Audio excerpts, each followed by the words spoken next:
Welcome to crime confessions. ఇప్పుడు మనం ఉన్న ప్రాంతం నల్గొండ జిల్లా, రంగారెడ్డి జిల్లాకి సరిహద్దు ప్రాంతం. దీని పేరు లోయిపల్లి. లోయిపల్లి అనగానే గతంలో నక్సల్స్ ప్రభావిత ప్రాంతం. ఇటువైపు నుంచి రాచకొండ దళం కానీ లేదా నల్లమల్లి వెళ్ళాలంటే లోయిపల్లి గ్రామంలో షెల్టర్ తీసుకునేవారు అనేది అప్పట్లో వార్తలు. సెంట్రల్ కమిటీ కానీ స్టేట్ కమిటీ కానీ దళం కానీ ఈ ప్రాంతం నుంచి వెళ్తే ఈ గ్రామస్తులు వాళ్ళకి ఆదరించేవారు. దాంతో ఇక్కడ బాగా పట్టుండేది. ఆ ప్రభావంతో ఈ గ్రామం నుంచి చాలామంది అడవులకు వెళ్ళి వాళ్ళు బడుగు బలహీన వర్గాల ప్రజల అభ్యున్నతుల కోసం పనిచేశారు. ఆ విధంగా ఉన్న తర్వాత కొంతకాలం తర్వాత వాళ్ళు తిరిగి జనజీవన సంస్థలు కలిసిన వారు కొందరైతే మరికొందరు పోలీసులు అరెస్ట్ చేసి బయటకు వచ్చారు. అటువంటి వాళ్ళని పరిచయం చేసే ఈ కార్యక్రమంలో ఈ వారం మన గెస్ట్ బూడిద అనురాధ అలియాస్ పద్మక్క.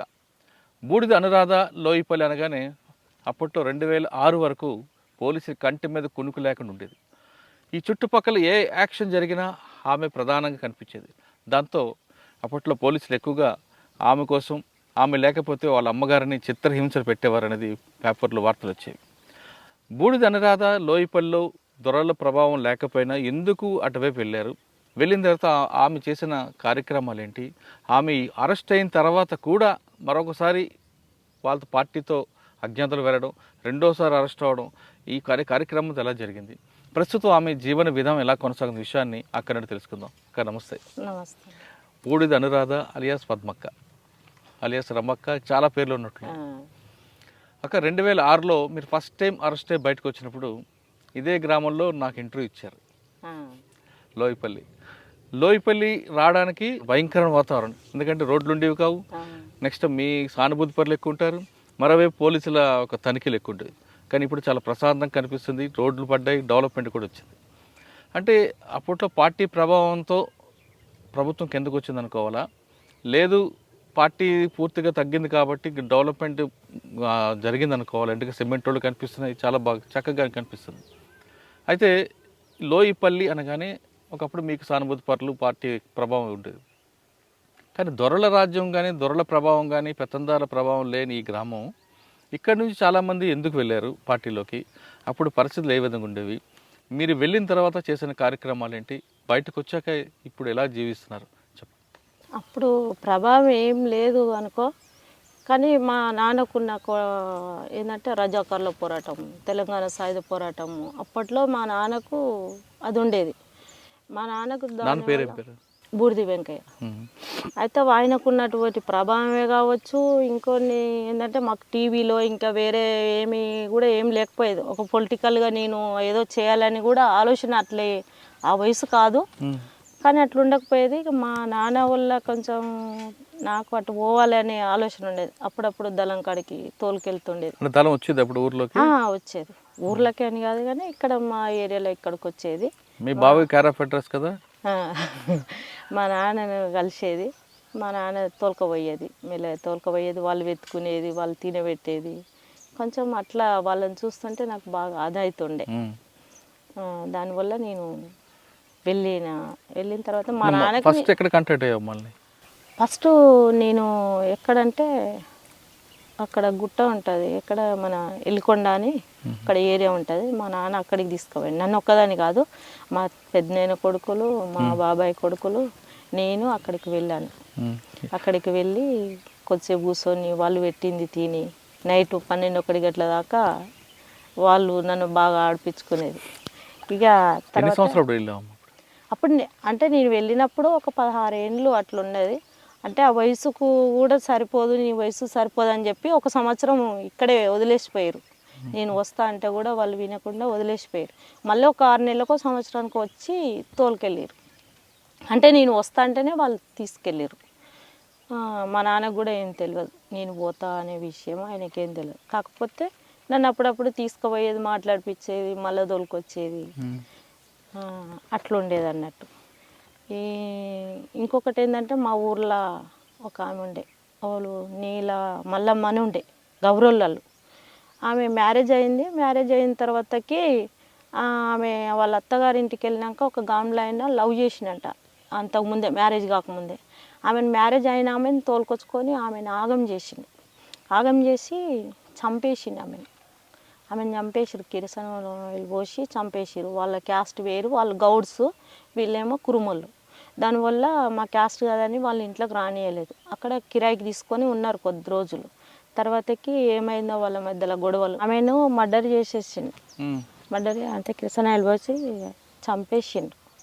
హాస్పిటల్ తీసుకుపోతే అక్కడ చనిపోయింది. అంతా ఊరు జనాలంతా వన్ చంపేయాలి అది ఇది అని చెప్పి ఊర్లో బాగా అదైంది. అదైనప్పుడు అంతకుముందే ఒకసారి ఏమో ఏమైనా బాగా టార్చర్ పెట్టాడు. నైట్ పూట ఈ ఏరియాలో ఎన్ని బావులు ఉన్నాయి అన్ని బావులకు తిరిగింది ఆమె గోడు చెప్పుకోలేకుండా. ఎందుకంటే ఆమె అక్కడికి వెళ్ళి వచ్చింది, వాళ్ళ ఇంటోళ్ళు సేదరించేవాళ్ళు కాదు, ప్లస్ వాళ్ళ అమ్మోళ్ళు దగ్గరికి తీసేవాళ్ళు కాదు, వీళ్ళు క్యాస్ట్ ఫీలింగ్తోని. దానివల్ల ఆమె బాగా టార్చర్ అనుభవించింది.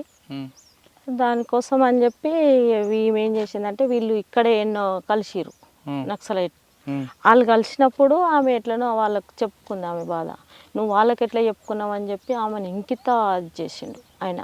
ఇక వాళ్ళకి ఆ విషయం తెలిసి ఆ విషయాన్ని దృష్టిలో పెట్టుకొని ఈమె ఎప్పుడైతే చనిపోయిందో ఒక 6 నెలలో ఒక 2 నెలలకో వచ్చి కొట్టిరు. మా ఇంటి దగ్గరికే తీసుకొచ్చి కొట్టిరు.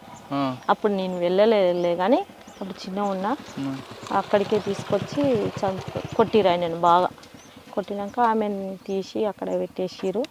అది అయిపోయింది. అది అయిపోయిన కొద్ది రోజులకి ఈ కొదాసిపల్లి అని విలేజ్ ఉంటుంది, అక్కడ ఒక దొర ఆయన ఉండే, విఠల్ రెడ్డి అని. విఠల్ రెడ్డిని ఇక మరి ఆయన ఒక ఇన్ఫర్మర్ అని చెప్పి మహిళలను అక్కడ టార్చర్ పెట్టి ఎస్సీ మహిళలను ఇట్లా వాడుకుంటుండని చెప్పి ఆ ప్రభావంతో ఆయన ఇల్లు గిన్నె వేల్చేసి ఆయనను కొట్టాలని పోయారు క్యాజువల్గా. ఆయనను కొంచెం కొట్టిరు, కాళ్ళు చేతులు ఇరగొట్టి ఇల్లు వేల్చేసారు. ఇల్లు వేల్చేసినాక ఇక అక్కడ నుండి వెళ్ళిపోయారు. అప్పుడు బాగుండే ప్రభావం. అదే టైంలో సరంపేట గుట్టలలో ఒక జాతర జరుగుతుంది, అక్కడ ఒక గుడి ఉండదు. ఆ గుడి కాడ ఒక ఎస్ఐని చంపేశారు యాక్షన్లో. అదే టైంలో ఇక ఒకటి వెనకంగా ఒకటి అయితేనే ఉన్నాయి. ఇక అదే టైంలో ఇక మేము ఇక్కడ ఇక వెళ్ళిపోయిన ఉంటాం. వేరే వాళ్ళు వచ్చిర్రు అంటే నేను వస్తా అని చెప్పి పలానా కాడికి వస్తారని చెప్పి వేరే వాళ్ళు వచ్చి నన్ను రిసీవ్ చేసుకొని ఇంటికి వచ్చి తీసుకొని వెళ్ళింది. ఈడంగానే వెళ్ళాం. ఇక్కడికి వెళ్ళి చక్కగా వెళ్ళి అన్నం కూడా తినలేదు. అయితే తీసుకెళ్ళి బాధ్యులు అప్పుడు మీకు అప్పుడు బాధ్యులు ప్రభాకర్ అని ఉండే, బోనం శ్రీనివాస్ రెడ్డి, విప్పర్తి విలేజ్, నల్గొండ డిస్టిక్, మునుగోడు మండల్. అయితే ఆయన ఉండే మాకు బాధ్యులు. అదే టైంలో జిల్లా సెక్రటరీగా ధర్మన్న అని ఉండే, ధర్మన్న విజయ్ అక్క. ఇదే దారిలో వెళ్ళారు, ఎక్కడ కలిసారు? ఇదో దారిలో వెళ్ళాక 6 కిలో గుట్టలలో అక్కడ ఉన్నది దళం. ఆ అక్క నన్ను ఎక్కడ బండనేవురికి తీసుకెళ్ళింది. అక్కడ తీసుకెళ్ళినాక అక్కడ ఎంత 6 అవుతుంది సాయంత్రం. ఒక బావి దగ్గర ఉన్నాం ఆమె నేను ఇద్దరం కలిసి. అక్కడికి మా అన్న వచ్చిండు, మా పెద్దనాయన కొడుకు, కొదాసిపల్లి వాళ్ళది విలేజ్, బూడిదొల్లే. అయితే మా పాలొల్లు అన్నట్టు. ఆ అన్నను పంపించారు అక్కడికి వచ్చినాక తీసుకెళ్ళిండు ఆయన దళం కాడికి తీసుకెళ్ళిండు. అక్కడికి పోయేసరికి 8:30 అట్లా 7:30 8:30 చీకటి పడ్డది అక్కడ పోయినాక దళం అంతా ఉన్నారు. ఇక దళం అంతా ఉన్నారు, వాళ్ళు చర్చించుకుంటున్నారు. ఎందుకంటే నన్ను తీసుకోవాలన్నా వద్దా అని చెప్పి వాళ్ళు మాట్లాడుకుంటున్నారు. ఇట్లా తను వచ్చింది, కొద్ది రోజులు ఉంచుకొని పంపిద్దామా, లేకపోతే వయసు చిన్నది కాబట్టి కొంచెం ప్రభావం వేరు ఉంటుంది కదా బయట, దానివల్ల పంపిద్దామా అని చెప్పి వాళ్ళు చర్చించుకున్నారు. నేను ఓనంటే ఓనని చెప్పి నేను వాళ్ళతో పాటే ఉండిపోయా. ఇక అక్కడ నుండి ఇక దళంలో ఉన్నాయి. ఇక వెళ్తున్న దారిలో అనిపించలేదా, చాలా దూరం నడుచుంటారు, రాత్రి అయితే మీకు ఇళ్ళల్లో ఉన్న వాళ్ళకి ఇల్లు ఉండవు, ఎండ వాన వర్షం అంతా కూడా అడవి, ఎప్పుడైనా అనిపించిందా ఇంటికి వెళ్ళిపోదామని? అట్లేం అనిపించలే కానీ కొంచెం ఇక మా నాన్న అంటే కొంచెం భయం ఉండేది. మా నాన్న ఏమంటాడో, మా నాన్న తిడతాడేమో, మా అమ్మ ఏడుస్తుందేమో అనే ఒక అది ఉండేది. కానీ నేను ఇంటికి పోవాలని అదేమి ఉండకపోయేది.